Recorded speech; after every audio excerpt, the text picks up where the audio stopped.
I have a sister-in-law. She shared with me a story. She had a relative. Her name was Ida Bloomberg. And she grew up in Shidrin, in a Chassidish, real warm Russian community. She left Russia, like many Jews, and she came to Canada.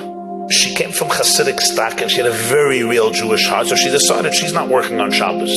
She got hired in a factory, like many Jewish immigrants, and she didn't show up on Shabbos. You don't work on Shabbos. She came back on Sunday, and they told her, one more time, you don't come on Shabbos, you don't come on Sunday, you don't come on Monday, you don't come on Tuesday. She was stubborn. She didn't come on Shabbos. She was fired. And so she went from factory to factory to factory. You don't work on Shabbos, there's no future for you. How long can a person fight? At some point, she broke. She couldn't. You need bread, you need a place to live. She surrendered. And she did very, very well. She was resourceful, she was smart, she was creative, she was ambitious, she wasn't lazy. And she rose in the factory. Her position was elevated and promoted higher and higher and higher. She did so well for herself, like every good Jew. She decided, what do I have to work for somebody? And she went on her own. And she did amazingly well. And now she had people working for her. And there were branches. She had a gewaldige Hatzlacha. She got married, but she wasn't keeping Shabbos. And she felt hypocritical. I'm not going to keep Shabbos and I'm going to do other things, So she let go of a lot of the commandments, the traditions. But the heart, the Yiddish hearts. Years pass. She's very wealthy. She's very affluent. The war is coming to an end. And the Shanghai refugees, those who ran away, were coming back. A group went to Israel, Canada, United States of America. Also a group of Chabad Chassidim. Came to Montreal, and they established Yeshivas Tomchei Tmimim in Montreal. They needed a binyan, they needed a structure. And there was no money. This is the early 1940s, there was nothing. She saw an ad somewhere that they're looking for a place. So she wrote a letter to the Rebbe Rayatz. And she said like this, I don't know if you'll accept my money, because I'm not what I used to be.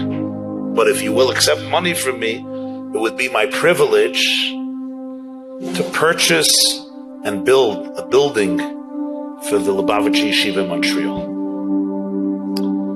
The Rebbe Rayatz agreed, thanked her. She built it, she paid for it, and it became a major foundation for the Jewish community in Montreal.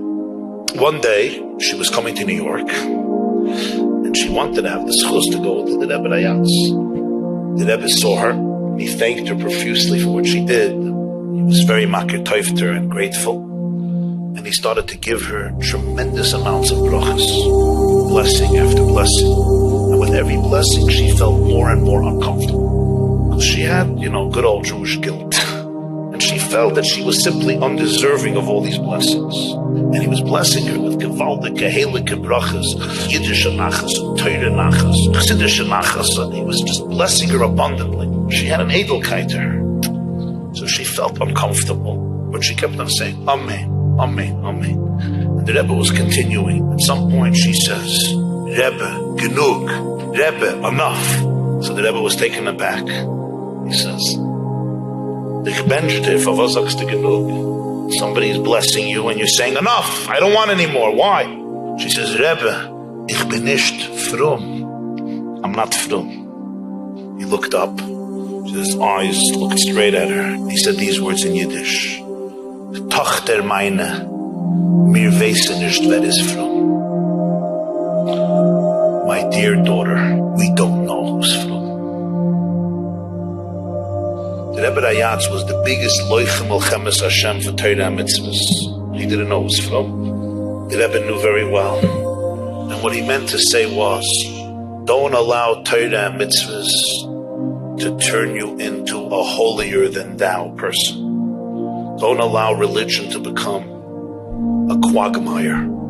Don't allow religion to make you arrogant, where you become the representative of God in contrast to everybody else who's inferior to you. When you look at a child, and you look at a bachi, you look at a teenager, remember these words. Of course, every person needs to put on tefillin. Of course, every person needs to keep Shabbos and to keep Tayag Mitzvahs HaTorah. But don't be fooled by deceptiveness. Don't be fooled by externalities. Tune in to Pnimius and you'll see and you'll discover a whole other world.